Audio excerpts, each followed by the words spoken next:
Hello everyone, Tymerover here. Welcome to the start of another Rimworld series, and this time we are playing with some mods. If you're curious about the mod list, go ahead and check the description below. I do have a link to an image where you can see the mods that we have running right now.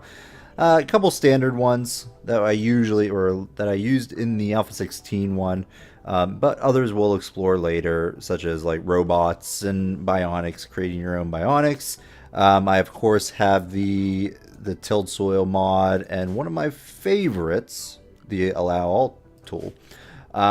So we're gonna go with that and going to take a look here.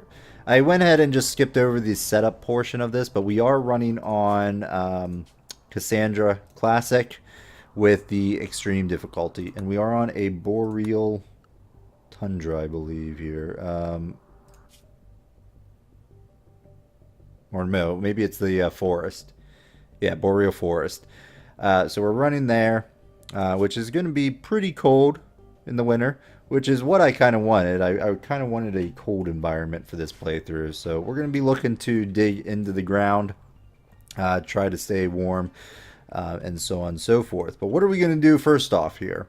Well, typically, looking around to see where everything is, and unfortunately, the map isn't the greatest. Our only nearest steam geyser is over here, which, I mean, we're most likely going to be setting up shop down here, but it's a shame we don't have any other near ones. The only other ones are up here, which this in and of itself would be a decent one, a decent spot to start.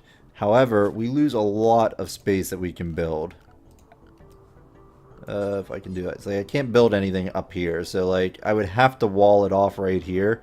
And even that's not great. I tend to colonize in the center. That way you have the most, in every direction, delay between people attacking. If we settled up here, someone could spawn right there. And we could build walls up right here to protect against that, but they would just break them down, and then they'd be right in our base. So I don't really like to do that. However, having these up here would be pretty nice. This one's a little closer, but it's not easy to get to. So like if we wanted to build one here, I can't build in the marsh here. So we can't build power lines to here. So we'd have to like come up and around and over and across, or go this way through the mountain if we want to hook this one up. So it'll be interesting. But I think we're going to go ahead and look at settling right here. And I'm thinking I'm using just this area right here as the temporary, well, as the start of our little base. I like the idea of utilizing it moving forward, although we do have a little bit of a wall right here, which could be interesting. That would get us in this, that would have this in here, and we can use the steam geyser as sort of a natural heating element. If we wall it in and roof it, it does provide heat, or at least it used to. I'm pretty sure it still does. But I do want to build into the mountain, because just for sheer insulation, it'll be better. But first things first, let's go ahead and talk about what we need to do beginning here. Usually, you got to go around and, unforbid all these items that are around the base or on the map that are currently forbidden, and it can be troublesome because you may miss them, and Lord knows I've missed them as well. However, this nice little handy allow all tool, I think it's the allow tool mod, gives you this option at the beginning of the game, well, anytime, but I usually only use it at the beginning of the game to unforbid everything. So a simple click of this button and everything on the map becomes available, interactable, which is really good. But you have to be careful with it later in the game because it will, unforbid corpses and rotting animals and people and so on and so forth. So you may not want to do that if you just want to leave those corpses away from your people so they don't get debuffed. So be wary of that if you are using it later on in the game, that you might want to use the unforbid selection part of the tool, which lets you create a box to unforbid, which I tend to use later on. But this is really nice just in the beginning because things are all so scattered around. There's not really anything that you don't want to bring in your base right away. So we got that going for us. So we do have, looks like, wild boars, which is pretty good because we're going to need some meat at some point. We do have muffalo, and it is worth noting that there is soil, really nice fertile soil up here. But because I have the tilled soil mod, it's not as important because I can generate fertile soil in any, basically in this area. That will bump up the fertility. Using the tilled mod will bump up the fertility of regular soil as well. Now, obviously, tilled soil right here would also get a bump, so it would become even better. But I digress. We'll see. Yeah, part of me wants to try to utilize these natural walls here for our beginning defense. The other option is to like move up north a little bit. We could sort of wall us in this way.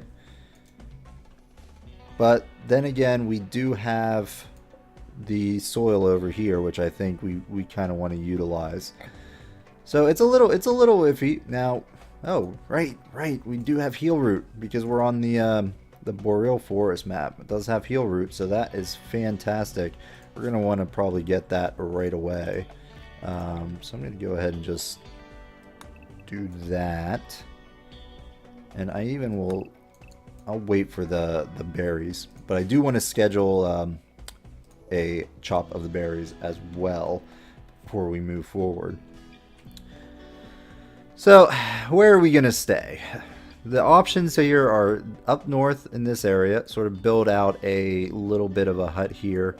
Downside would be that it, eliminates the use of this fertile soil here. Benefits would be it'd be close to the geothermal, so we could make use easier.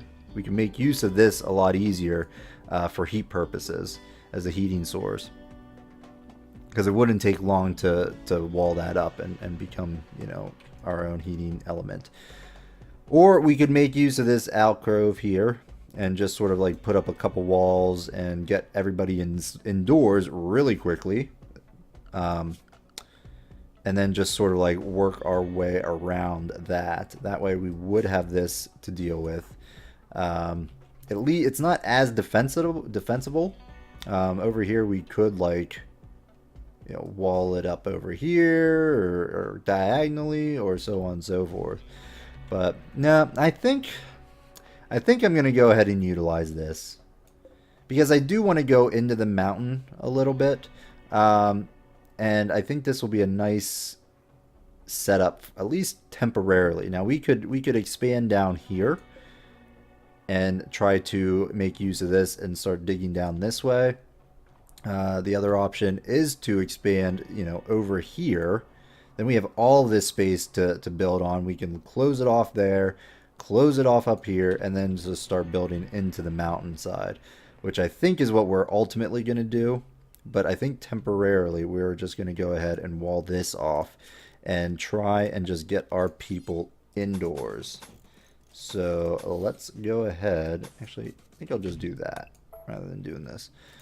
Minimal effort here as far as walling this off. So I'm going to go ahead and just put one there, one there. We'll have a door here.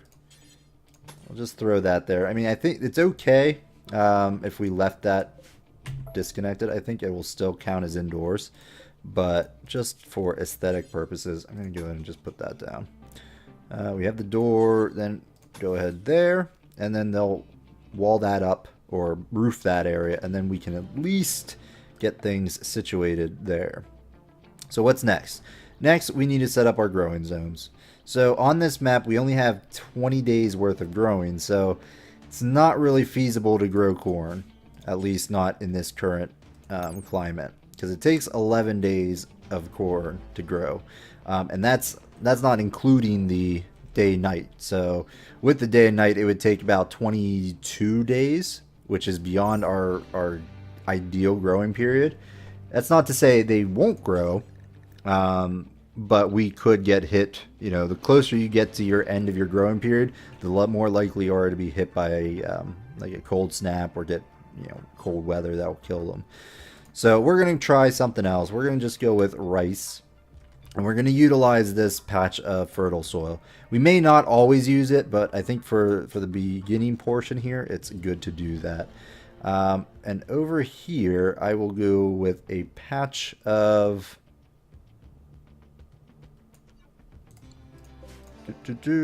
potatoes.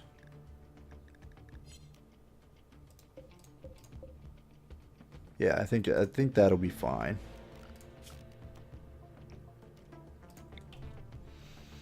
In fact, I may enlarge this. That way we get a decent amount of potatoes.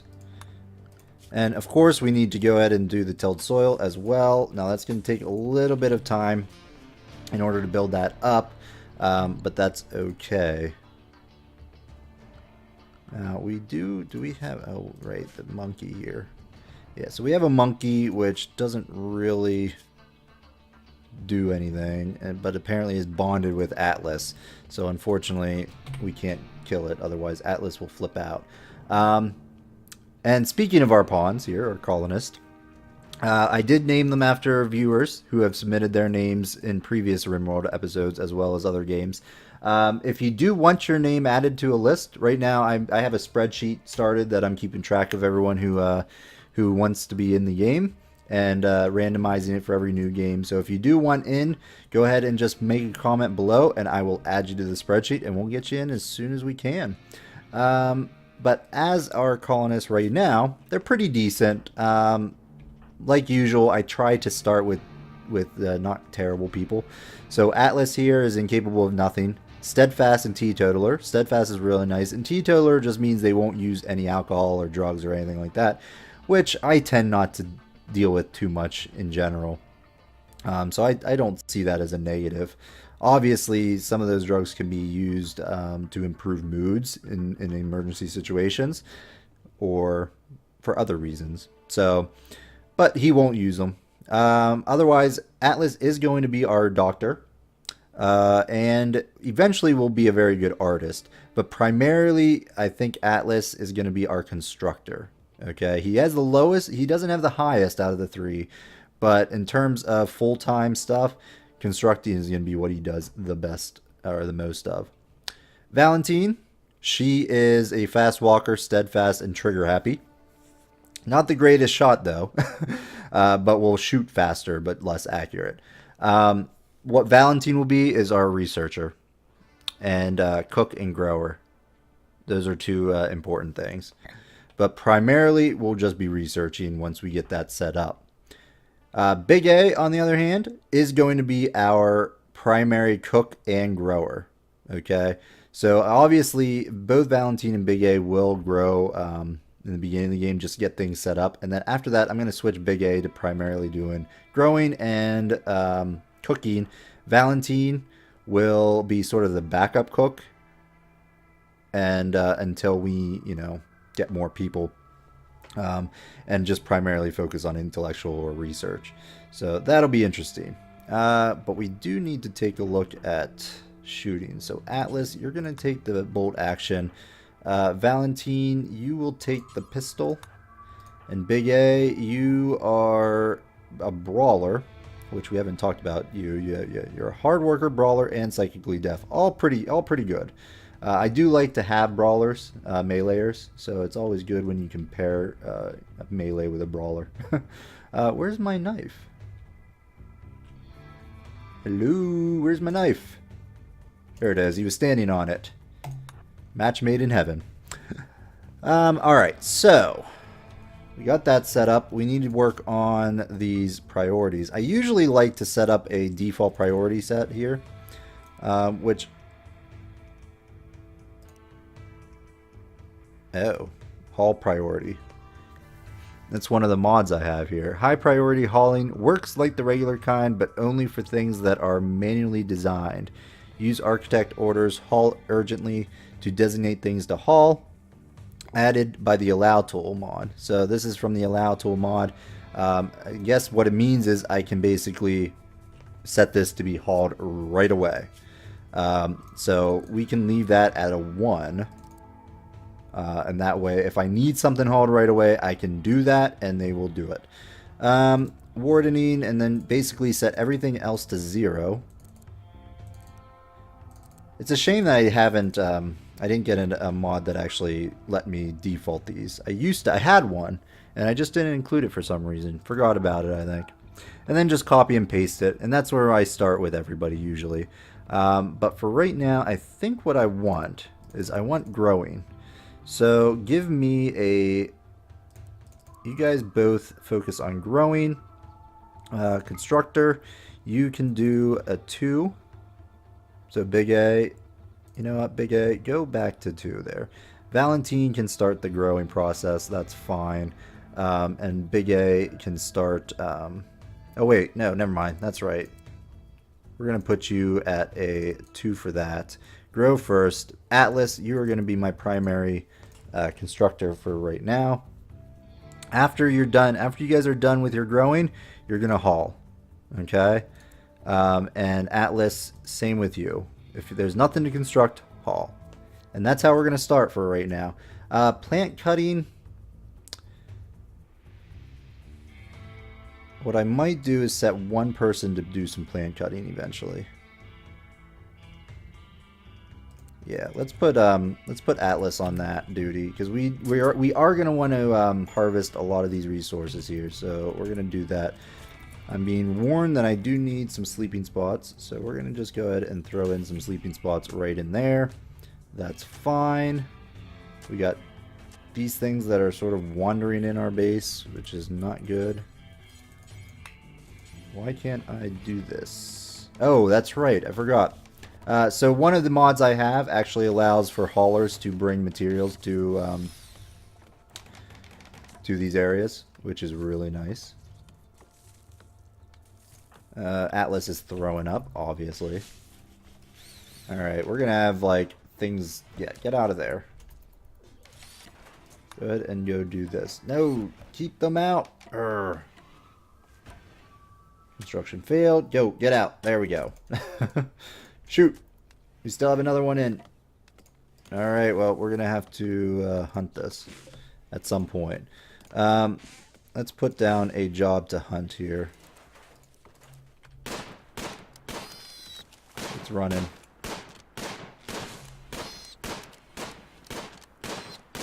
Oh boy. Don't shoot, don't kill. Don't get killed. Oh, that's fine. So we need a zone for our storage here. We have not done that yet. So I'm going to just put down a storage room here. Right there. Dumping stockpile out here to start with. That is fine and dandy. Work. Let's get someone cleaning. You guys can all go to 1 there and clean. Valentine, cutting grass. Go ahead and just get all this stuff cleaned up here. Because the blood and the vomit are all pretty bad right now. Valentine, finished. Okay then, maybe not. Alright, so we're going to get some things by clearing this away. Ooh, we got some friendlies. Help us for what? Interesting.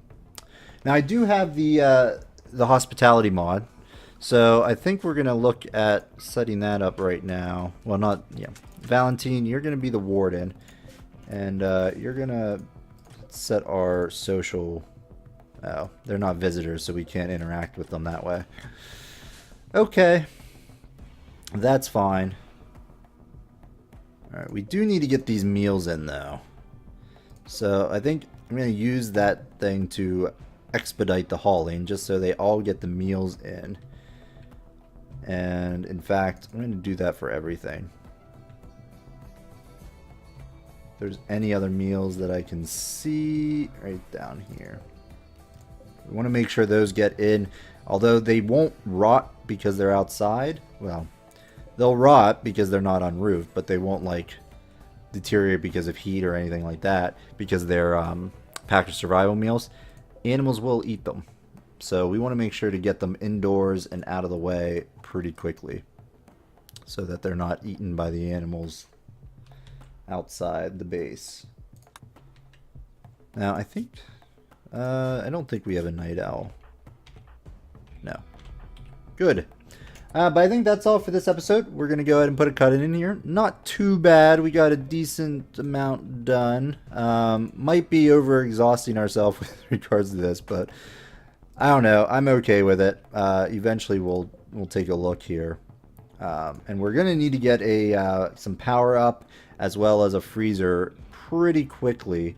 I'm not sure how that's going to look. But we'll see. But that's all for this episode. Thanks for watching, everyone. I hope you're enjoying this series. If you are, let me know by hitting that like button. And especially true for first episodes of a series. And we will see you next time. Bye-bye.